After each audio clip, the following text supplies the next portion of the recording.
Well, hello. Vicky B in the place to be. It's fun. I mean, something to do, especially to shine light on all these amazing businesses we have Yep. in the Richmond area and Yep. surrounding or wherever they're But located. you've always done that. You've always had that platform to kind of build people. So, you know how I feel about you, boo. Empowered women, empower women. Let me see your Yep. shirt because you got your brand on too. You better rock your brand. You better rock your brand. Look, Okay. that's right. You are your brand. You Everything. know what? And before we get started, it was one of my lessons from my mentor that when she would call me and she would say, "Give me your name," and I thought that was weird. And I would give her my name. Hi, I'm Vicky. She was like, "No, that's not your name. Who are you?" And it kind of got me in the groove of saying, "My name is Victoria Berkeley. I'm a makeup artist." It structured me, so it's important. And it Yeah. has your elevator pitch all in one, so they'll know Yep. exactly who you are. Absolutely. Look, I'm here. I'm here with you. I got you. You with me? Stay with me, girl. All right. Well, let's hop right into it. All Name, right. business, and social media handles. Okay. They can find me on Facebook, Victoria Berkeley, Instagram, Victoria Berkeley Beauty. I mix my business, my cosmetics, and my comedy all in one. I'm a mess girl. I blend it all, but that's where they can find me. I'm on Twitter. I'm going to change that name. My username is gone, so I'm stuck with Vicky B29. And I'm actually, so that's 10 years ago. That's how long I've been on social media, right? But I'm getting more heavy back on Twitter. Twitter is a big platform. So Vicky B29 on Twitter, which I'm going to change. But if they follow me, they can capture it, quick. Okay. And your business. Business. What do you Sis. mean?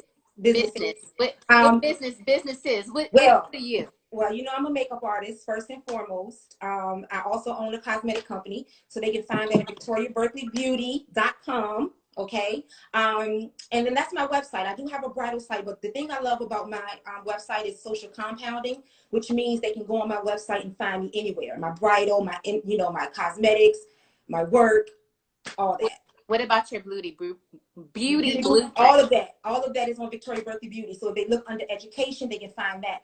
Now, the beauty blueprint, I think, is so special to me. Let me just dive in it real quick. Just because I get the opportunity to teach people. And I think when I started out in the business in 2009 or 10, we didn't have that. Yeah. I didn't have a me to say, look, do your shit like this, run it like this, put it like this, make sure your shit. I didn't have that. Yeah. So, I just came up with like, damn, babe, I want to create something that I can give people all my knowledge, So that's how the blueprint came about. Yes, I love it. Mm-hmm. Now, how long have you been in this field? About 10 years now, almost 11.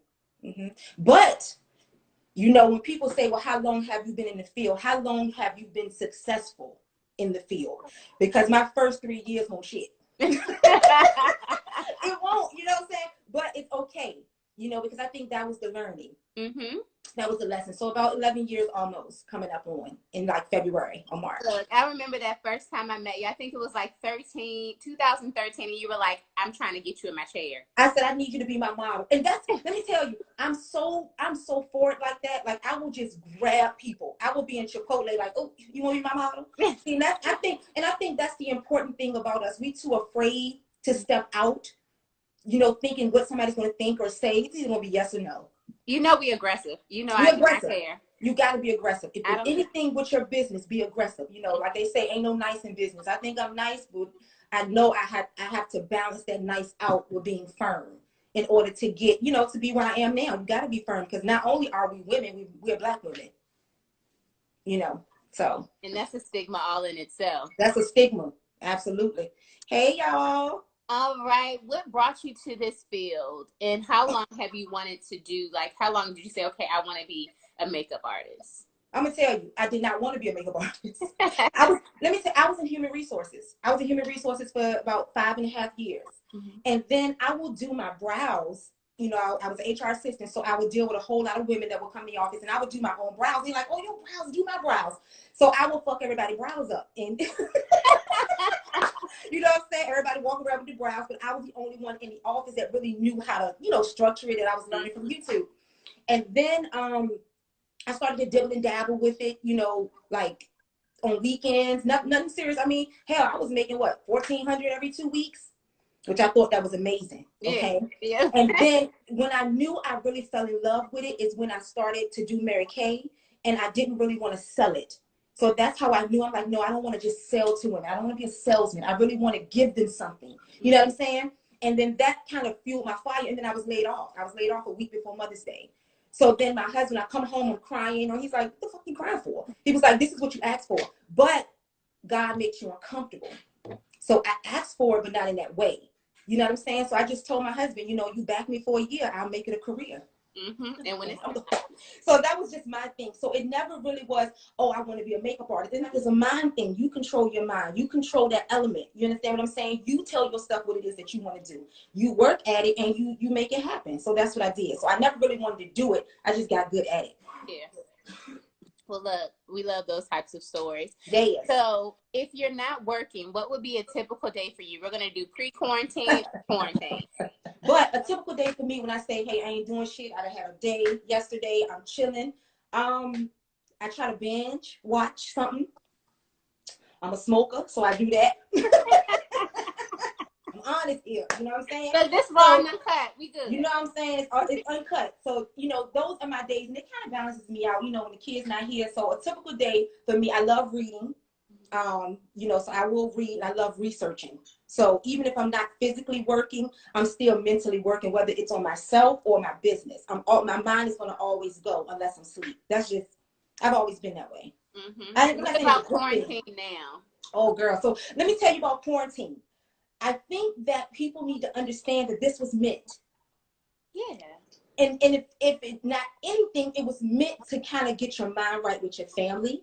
A reset. It was a reset. And people don't understand that. I look at it like I have grown tremendously, not only in my business, but in my spiritual, in my, like, really having time to say, you know what, you can't go run the streets. You know what I'm saying? You got to sit at home with the family. You got to learn new things to do. You got to learn new foods to cook. You know what I'm saying? So for me, the quarantine was great because not only do I sit in this bitch and do videos all damn day, you know what I'm saying? I'm also working on my cosmetic line, which helps me grow, you know? So I think, you know, even before quarantine, I didn't slow down. Yeah. Same. I was the same. Yeah, I didn't slow down. Here. And we text a lot. So we know, you know, I didn't slow down. So this kind of gave me an opportunity to say, okay, I'm not in the studio to actually do physical makeup. So what is it that I can do to make sure that my shit still floats? You know what I'm saying? So that was quarantine was good for me because now I'm coming out this shit stronger. People should be afraid. Very afraid. Very afraid. Now, what is your pet peeve?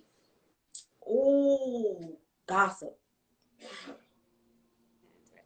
I'm not interested in that. It's a pet peeve for me to, and when I say gossip, I mean to see somebody trying to do something great or working on their shit and to hear somebody, that's a pet peeve, you know. And I, you know, me personally, like, I open my mouth, like, I'm one of those people. So that's a big pet peeve of mine, especially if I know you hung around them or you're around them or you're, you know. And I don't like the put down. And I'm, you know, I'm grateful for my friends that I have because they're realists in that form, you know. Even if we say something, think something, it's like, no, snap up, snap out of it. So it's a great thing to have that platform, and a lot of people don't have that. They don't have that don't do that. Don't say that. Space to they be don't have that. Correct your friends. So that is a big pet peeve of mine. I just, yeah. Now, when you wake up and you're not feeling your 100%, who puts your cake back for you? My motivation is my household. You know, like growing up, I never had a lot. You know, so I've always said that when I became an adult, that I was going to be able to control the narrative. So even if I get in those depressed moments, because we all have them, we all have anxiety, we have that shit, right? It's real. Everybody, I said it on my Insta story. You know, some's just worse than others, you know. So for me, I give myself that moment. You know why I give myself that moment? Because we're human. So you can't be down on yourself for feeling down at that moment, because then we have emotions of being happy. And then we have emotions of being frustrated. And then we have emotions of being, you know, it's a balance. So don't feel like, oh my God, I'm in a depressed mode right now. I give myself that moment and then I come out of it. Because what you don't want to do is waddle in it. Give yourself the moment, understand why you're in that moment, and then get the fuck out that moment, Mm-hmm. because you will stay right there. You know what I'm saying? So that for me, my motivation is my family, because I know that my kids, if not anybody, looks up to me. And I also had to learn not to do transfer of energy. That means if I'm upset about something or something that's going wrong, that my family feels it. So that's my pick me up. Like, okay, have your moment. You know, whether you have to go into the bathroom in quarantine. I ain't talking about that. But that's my, that's my way of saying, you know what, I'm gonna feel this type of emotion, and I'm gonna get through this emotion. I'm human. Yeah. So yeah, and that my family is my motivation for that, and myself. Yeah, because Yeah. it's like, all right, I'm tired of feeling sorry for myself. I'm I've had tired of my it. moment. But I had my it. moment. Okay, time to I'm put my good. cape Time back to on. turn out. But have that moment. You understand what I'm saying? If you're listening and you're going through that, and you having, that space where you feel lost, or you're stuck, or you just don't know what the fuck is, let me tell you, those moments are going to come and go constantly throughout your life. What you have to do is just balance it. Find what makes you jump out of it. I think that's the key. Because if you don't have anything to work towards, and it ain't got to be a business. It can be just yourself. Yeah, You know what I'm saying? Like we're getting older. So, shit is changing. You have to evolve, even with everything that's going on. Like, a lot of this shit that woke us up. So, yeah, that's my go-to. That's my motivation. Okay. So that kind of goes into the next two questions. What inspires you? Oh, me. And I'm going to tell you why I say me. It may sound selfish. It's because I work my ass off. So I don't need outside things to inspire me. Now, inspiration to help me get to the next level is something different. But what inspires me is me, because I feel like if I didn't have, my children, if I didn't have my husband, like, who would I be? So you can't just be like, oh, my family is what, and then to each his own. Like, you have to be able to stand on your You own. have to be able to stand on your own, and with life and how life changes, you gotta say, what is the inspiration? I tell my students all the time, I say, what do you look at for inspiration? What do you find? It's like, oh, I'm on Instagram. I'm like, that's not fucking inspiration. That's mimicking. It's two different things. It's so much knowledge that you can teach yourself without, feeling like you have to watch somebody else to be inspired. That to me that's a crazy ass mind thing, because you're constantly chasing it. You'll never be happy. So my inspiration is me, basically. Good. Yeah. Now, what is your biggest influence, or who is your biggest influence? In what? Anything? Just in life. You know what I have to say, and it's crazy that, I am really, really thankful and influenced by my husband. That's not crazy. That's your partner. It's and not because we're married or anything. He's he's still a separate human. Mm-hmm. It's the strength of it all. It's balancing me out, because I'm the oh shit, and he's the no. Yeah.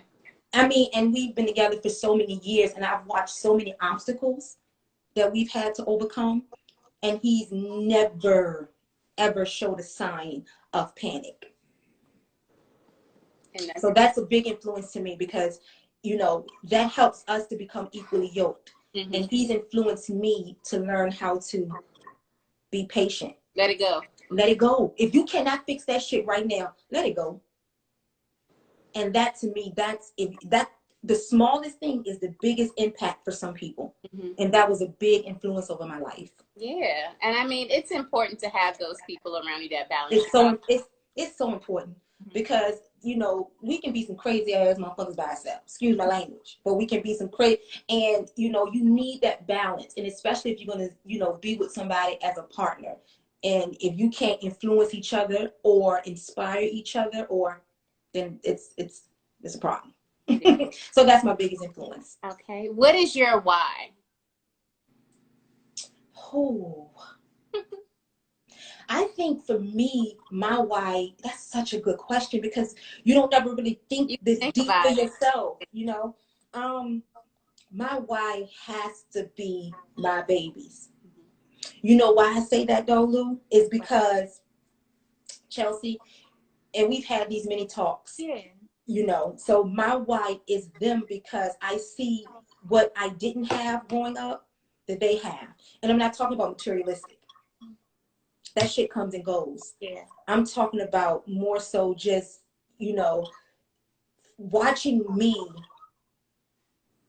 become who I'm becoming and watching them become who they're becoming. So I have to keep going because they're my why. They're going to show, they're doing it what I should have been doing at 16, 17, you know, but it wasn't meant for me. Yeah. You know, so my why is my 3, because like I said, when you have those emotions and shit, you have to jump out of it because you have to have a why in order to jump out of it.